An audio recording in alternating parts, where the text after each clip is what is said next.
students, I am going to teach about the exercise 1.1 of class 12. These exercises are NCERT sums, and the question is like this. Question is the class. Determine करना है आपको, क्या determine करना है? Are the given relation is R S and R T. मतलब जो relation दिया हुआ है, गिवन रिलेशन है, क्या वो आर है, मतलब तुल्य है, समित है या संक्रामक है। तीनों को उसको बारी बारी से चेक करना है कि है या नहीं। क्वेश्चन ये दिया है कि a = 1 2 3 4 dot dot dot 13 and इससे हम क्या करेंगे? पहले हम और सब जो है रिलेशन निकालें। चलिए इसको प्रूव करते हैं। ये इंटू ए निकालते हैं, ये इंटू ए निकालते हैं। यहाँ 1 के साथ करेंगे तो 1 1 1 2 1 3 1 4 1 5 1 6 1 7 1 8 1 9 1 10 1 11 1 12 1 13 1 14 1 से जो है हमें 14 तक जाना पड़ेगा, क्योंकि इसमें टोटल 14 मेंबर। अब हम लोग 2 से स्टार्ट करते हैं तो यहाँ 2 1 2 2, ये प्रोसेस थोड़ा सा लंबा होगा, इसलिए इसको हम डॉटेड के द्वारा दर्शा सकते हैं। और लास्ट मेंबर जो इसका होगा वह 14 14 होगा। लास्ट जो है इसका ऑर्डर होगा वह 14। अब ये जो है हमारा आर यू, इसी को हम लोग क्या बोलते हैं? आर यू बोलते हैं। ये हमारा यूनिवर्सल सेट हो गया। तो इसको तो हम के बंदे यहाँ सब डाल देते हैं, हो गया। ये हमारा आर यू, इससे हमको जो है रिलेशन निकालना है। यहाँ जो है रिलेशन को जब हम ध्यान से देखते हैं कह रहे हैं कि एक्स वाई जो है, चलिए यहाँ दिया हुआ है कि c x minus y equal to 0। Simultaneous equation हम लोग जो है पढ़े हैं 10th क्लास में, ये क्या है? ये साइमल्टेनियस इक्वेशन। इसको जो हम लोग सॉल्व करेंगे तो c x minus y equal to 0 दिया है, तो c x equal to y हो जाए, वाई इक्वल टू। यहाँ कहने का मतलब है कि फर्स्ट मेंबर अगर हम एक्स लेते हैं तो तीसरा जो सेकंड मेंबर होगा ऑर्डर पेयर का वह तिगुना होना चाहिए। बिल्कुल क्लियर है ये सम्स के हिसाब से। तो अगर हम यहाँ आर बनाते हैं, ये आर का जो मान होगा वो क्या होगा देखिए। अगर हम एक लेंगे तो एक 1 लेंगे तो 1 का तिगुना करेंगे तो 3 होगा। मतलब ये कह रहा है कि जो ऑर्डर पेयर का आपका कोडोमेन है वाई, वह आपके डोमेन का 3 टाइम्स है। तो 3 टाइम्स है, मतलब एक्स का जो है, एक्स की जो वैल्यू लेंगे उसका तिगुना करेंगे। इस चीज़ को हमें ध्यान रखना है, तभी ये क्वेश्चन बनेगा। कि जब तक हम ट्रिक यहाँ नहीं लगाएंगे ये क्वेश्चन बनने वाला है, इसलिए इसको ध्यान में रखिएगा तभी बनेगा। यहाँ 1 ले रहे हैं तो 1 3 लेंगे, 1 अगर यहाँ हम लोग लेंगे तो 3 का टेबल पढ़ लीजिए। 3 के बाद 6 होता है, फिर 3 के बाद 9 होता है, फिर 12 होता है। हो गया? 3 1 जा 3, 3 2 जा 6, 3 3 जा 9, सॉरी पर है कि जो मेंबर हम ले रहे हैं वह क्या है, y जो हम लोग ले रहे हैं वो 3x ले रहे हैं। x जब हम लोग लेंगे, अगर 1 लेंगे तो क्या होगा, y का जो वैल्यू होगा वो हम 3 गुना होगा। तो y हम 1 ले रहे हैं, 1 जब 1 ले रहे हैं तो 3 होगा। ये सब नहीं होगा, ये ध्यान में रखना, ठीक है। इसमें केवल एक ही होगा, 1 का 3 टाइम्स 1 3 हो गया। अगर हम 2 लेते हैं, 2 का 3 टाइम्स 6 होगा, है ना। और यहाँ अगर हम लेते हैं 3 लेते हैं, 3 का 3 टाइम्स क्या होगा, 9 होगा। यहाँ 4 लेते हैं तो 4 का 3 टाइम्स 12 होगा। और यहाँ अगर 5 लेते हैं तो 50 होगा नहीं, है नहीं हमको। जब भी हम लेंगे, अगर ये चीज़ ध्यान में रखना है कि जब भी हम लेंगे, अगर x का वैल्यू अगर हम 1 लेते हैं तो 1 को 3 लेना है, 6 लेते हैं तो 6 होगा, 3 लेंगे तो 9 होगा, 4 होगा तो 5 12 होगा।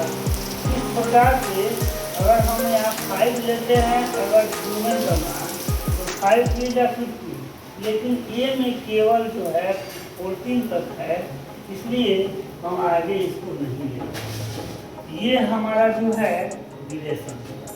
अब इसी में से हमको ये सिलेक्ट करना है कि क्या RR है, RS है या R। तो देखने से पता चलता है कि ये कोई नहीं है। ऐसे हम देख के बता सकते हैं कि इसमें कोई नहीं है, लेकिन इसको ऐसे नहीं बताया जाएगा। इसको बनाना होगा तो आपको प्रोसेस के हिसाब से ही करना होगा। ऐसा नहीं कि हमको दिखाई पड़ रहा है तो हम लिख देगा, नहीं ये ऑब्जेक्टिव में होगा तो लिख सकते हैं, लेकिन जब हम उसको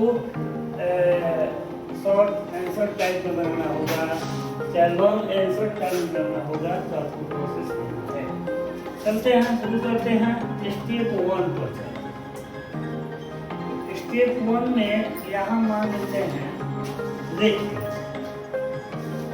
A is the element of A। क्या हो जाएगा, यहाँ जो है इसका डिफिनेशन हम पढ़े हैं RR का, रिफ्लेक्सिव का, कि x यहाँ x मान लेते हैं क्योंकि हमारा जो क्वेश्चन है वो x में है।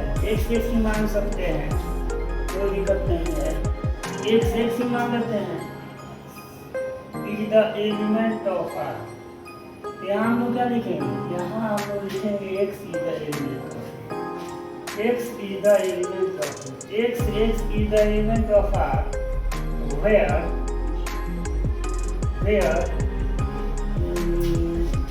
x is the element of R। ये हमारा डिफिनेशन है RR।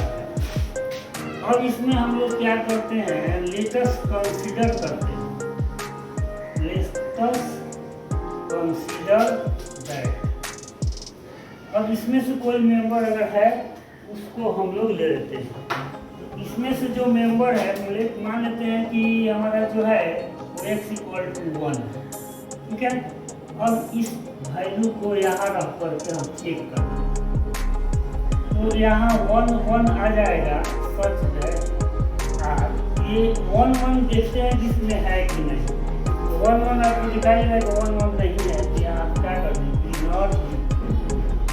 is not the relation, is not in the relation, है ना।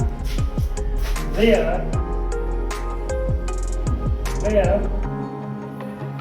1 is the element of 1 तो एक एलिमेंट है, लेकिन हमारा जो 1 1 आ रहा है ये जो है इस R में नहीं है।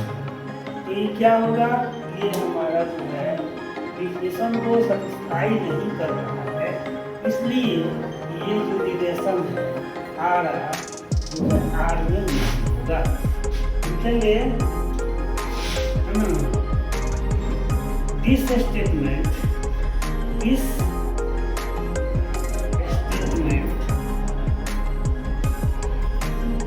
not satisfying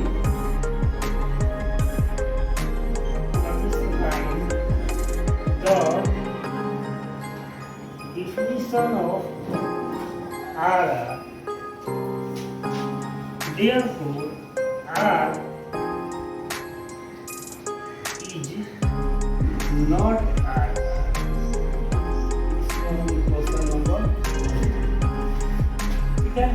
एक बार फिर देखते हैं कि जो मेंबर है उसमें हम x जो है मान लेते हैं कि इसका क्या है, तो हमारा a का तो ये परिभाषा हम रखते हैं a माने x is the element of R where x is the element of A। अब जो है हम इसमें से एक मेंबर एक को उठाते हैं, एक जब मेंबर को उठाएंगे तो क्या होना चाहिए कि यहाँ 1 1 जो है होना चाहिए। 1 1 अगर रिलेशन में है तब तो सही, रिलेशन में नहीं है तो नहीं होगा। ये जो है एक लेते हैं तो 1 1 ना होकर के 1 3 आ रहा है, इसलिए ये स्टेटमेंट को जो है सेटिस्फाई नहीं कर सकता है, इसलिए रिलेशन जो है गिवन रिलेशन जो है वो आर नहीं है, मतलब रिफ्लेक्टिव नहीं है, मतलब स्वतः ले नहीं है, ठीक है। अब जो है स्टेप 2 बचा। स्टेप 2 क्या कर रहा है, बताए थे कि जब हम इसको चेक करते हैं to be R S, R S का मतलब बताया थे आपको कि आर एस का मतलब होता है सिमेट्रिक रिलेशन। सिमेट्रिक रिलेशन तो हिंदी में सममित संबंध। सममित संबंध के लिए हम जानते हैं कि इसमें 2 मेंबर हैं, ठीक है। तो अगर हम यहाँ लेते हैं एक x लेते हैं एक y लेते हैं, ठीक है। तो ये जो है डिफिनेशन हमारा बदल जाएगा। जब ये डिफिनेशन बदल जाएगा तो क्या होगा डिफिनेशन इसका डिफिनेशन ये होगा। अब 2 पर बोल देंगे, अब यहाँ हमारा आर एस हो जाएगा, ये डिफिनेशन है इसका R S x y is the element of R and implies that y x is the element of R where x and y is the element of it। ये तो हमारा definition है, बहुत बार पढ़ चुके हैं। अब पहले में हम लोग ए बी ले रहे थे, यहाँ बी ए ले रहे थे, अकॉर्डिंग टू क्वेश्चन हमको चेंज करना पड़ेगा। जब एक्स वाई ले लेते हैं वाई एक्स ले। अब इसको हम लोग जो है मान कर बनाते हैं। यहाँ जो है लेटस कंसीडर है, let's consider that x equal to 1 और y इक्वल टू 3। अब क्या करेंगे, जहाँ x होगा वहाँ 1 रखेंगे और जहाँ y होगा वहाँ 3 बैठा देंगे, ठीक है। ये जो है अब इस तरह से हो रहा है, कैसे हो रहा है, इसको हम लोग जो है अब इस प्रकार से टर्न कर सकते हैं, चेंज कर सकते हैं। आर एस या एक्स वाई के जगह पर क्या बचे 1 और 3 is the element of R. यहाँ देखना है एक्स जो है 1 3 तो है, 1 3 है इसमें, लेकिन क्या 3 1 है इसमें रिलेशन में नहीं, 1 3 तो है लेकिन 3 1 इसमें आपको नहीं दे रहा है, इसलिए क्या माना जाएगा कि यह जो है रिलेशन है वह आपको सेटिस्फाई नहीं कर रहा है इसके डिफिनेशन को। This statement is not satisfying the definition of RS, ठीक है। Therefore R is not RS। हम चेंज करके समझ में आ जाएगा आप लोगों को। यहाँ देखिए, यहाँ एक बार फिर समझते हैं, हमें क्या दिखाना है टू बी RS होगा कि नहीं होगा। तो RS का बताया है कि ये सिमेट्रिक रिलेशन है, इसको हिंदी में हम लोग क्या बोलते हैं जी, तो सममित संबंध बोलते हैं, इसको सममित संबंध बोलते हैं। यहाँ जो है इसका डिफिनेशन लिखा गया है, हम लोग a b is the element of R implies that BA is the element of R, where AB is the element of R. तो यहाँ x y दिया हुआ है, इसलिए हमको अब x y में करना है. x y is the element of R, implies that y x is the element of R, where x y is the element of. ये होगा. अब हम क्या करते हैं कि x को अगर 1 मान लेते हैं, y को अगर 3 मान लेते हैं, क्योंकि एक का 3 गुना आपको y लेना है, 1 का 3 गुना होगा 3, तो y हम क्या लेंगे, यहाँ 3 लेंगे. तो यहाँ x y है, x के वैल्यू को 1, y के value is the element of R. लिखेंगे और चेक करेंगे कि है कि नहीं. अगर तो है 1 3 तो है, फिर इसके वैल्यू को हम लिखेंगे तो 3 हो जाएगा, 1 हो जाएगा. और 3 1 को देखेंगे कि रिलेशन में है कि नहीं, वही दिखाई नहीं पड़ रहा, वही आपको दिखाई नहीं पड़ रहा है. तो ये जो है इस स्टेटमेंट से हम यही मिल रहा है कि ये वाला इसके परिभाषा को सेटिस्फाई नहीं करता. हमें आरएस का जो डिफिनेशन दिया गया है उसको सेटिस्फाई नहीं करता है, इसलिए आर क्या होगा, आपका आरएस नहीं होगा.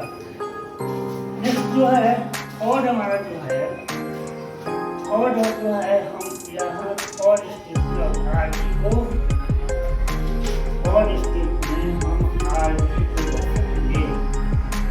क्या ये आर है ना, बताया गया था कि आर को हम लोग जो है ट्रांजिटिव रिलेशन में आर जो होगा ऐसे आर लिख करके नीचे टी लिख करके ये ट्रांजिटिव रिलेशन को दर्शाता है. सिंबल बहुत इम्पोर्टेंट है, तो सिंबल आपको याद करना पड़ेगा. जब तक सिंबल आप नहीं जानेंगे तो रिलेशन नहीं कर पाएंगे. अब यहाँ ये देखना है कि सिमेट्रिक रिलेशन जब हमको दिखाना है तो उसको 3 नंबर होता है. कौन कौन होता है जी, 3 नंबर होता है. अब हम यहाँ लिखेंगे x, यहाँ मानना पड़ेगा लेंगे x equal to 1, y equal to 3 and z equal to मान सकते हैं. उसको नहीं मानेंगे, यहाँ भी रखना है. अगर 1 लिखते हैं तो यहाँ 3 लिखते हैं तो यहाँ 9, क्या लिखेंगे 9. तो x 1 हो जाएगा, y 1 3 जो है 3 9. देखते हैं हो रहा है कि नहीं हो रहा है. अब ये जो है डिफिनेशन जो है अभी आरटी का हो जाएगा, इसको हमें अच्छे से इसको हम रिलीज, क्योंकि ये डिफिनेशन हम लोग बनाए थे. किसका बनाए थे, तो हम लोग आरएस का बनाए थे. और आरटी का डिफिनेशन हम इस प्रकार से x is the element of R and yz is the element of R if and only if xz is the element of R. है ना, where x y z ये परिभाषा बन गया इसका. ये परिभाषा आपका बन गया, इसका बन गया जी. ये ट्रांजिटिव रिलेशन का परिभाषा बन गया. देख रहे हैं कि 3 नंबर है इसमें, वो ये x y लिया गया है तो y z लिया गया है तो x z लिया जाएगा, है ना. अब जो है इसको केवल हम यहाँ बना देंगे. जेड एक और ले लेते हैं, यहाँ 1 लिया है 3 लिया है तो यहाँ क्या लेंगे 3 का 3 टाइम्स 9, 6 भी ले सकते हैं, कोई दिक्कत नहीं, ले सकते हैं. अब यहाँ जो है इसको हम लोग ट्रांसफर करें, इसको हमको चेंज करना है. और ये एक्स वाई और जेड की वैल्यू को हमें क्या करना पड़ेगा, रिप्लेस करना पड़ेगा, हटाना पड़ेगा इसमें से. चलिए हटाते हैं. आरटी हो जाएगा, यहाँ हो जाएगा यहाँ x Y x 1 3 is the element of R. देख सकते हैं 1 3 तो है वो. फिर देखते हैं y से, y का वैल्यू कितना है जी, y का वैल्यू 3 है, z का वैल्यू कितना है 9 है। पुट करते हैं, इसकी देखते हैं कि r में है कि नहीं, 9 भी है।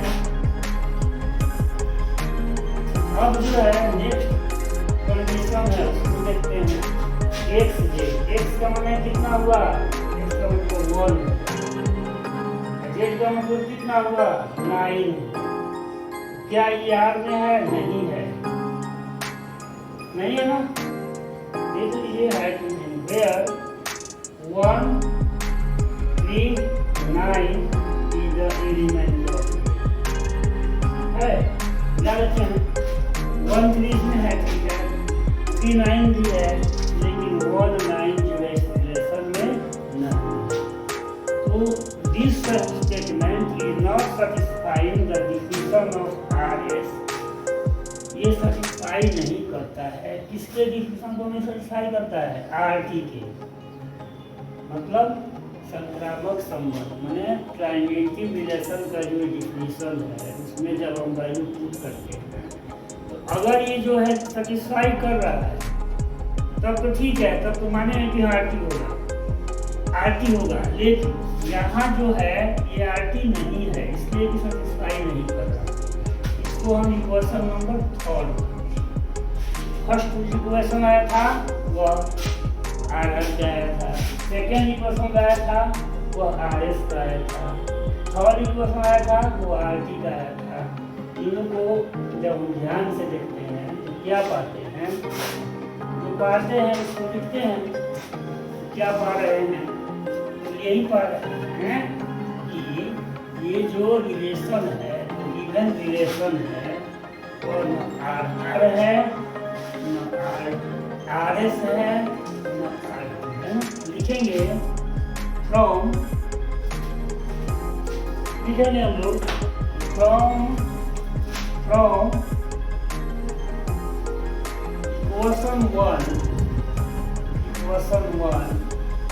2 and 3 we get, क्या पाते हैं कि R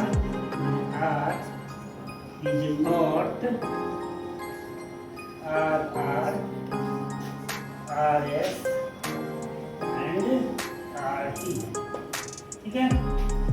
तो ये हमारा सवाल जो है फिनिश हो गया, कंप्लीट हो गया।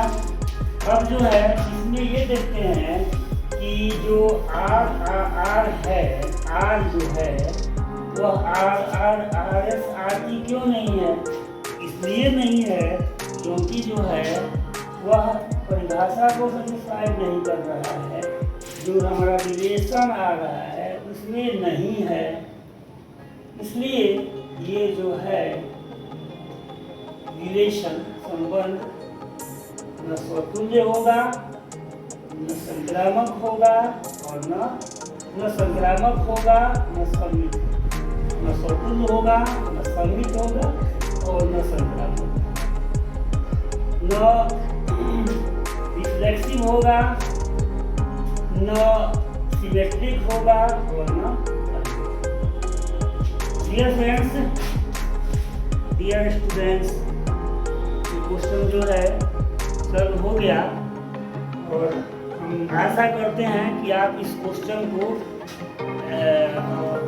सॉल्व करने के लिए इस वीडियो को बार बार देखेंगे, और नेक्स्ट जो वीडियो हम डालेंगे वह आपको जो है अगले सवाल के लिए होगा, अगले सम्स के लिए होगा। और इसके कहने के पहले आपको ये कहना चाहते हैं, इसको कंप्लीट करने के पहले ये कहना चाहते हैं, वीडियो को बार बार देखिएगा, नहीं समझ में आएगा बार बार देखिएगा, सॉल्व कीजिएगा, कॉपी पेन रख करके सॉल्व कीजिएगा। कोई कमेंट होगा तो जरूर दीजिएगा, आपके कमेंट का मुझे भी इंतजार रहता है, कौन हमारे स्टूडेंट्स क्या कर रहे हैं, क्या हमारे बच्चों की भावनाएँ हैं, what they are thinking, है ना। I welcome your comments। Video अच्छा लगता है तो लाइक कीजिए, सब्सक्राइब कीजिए। Thank you very much. 1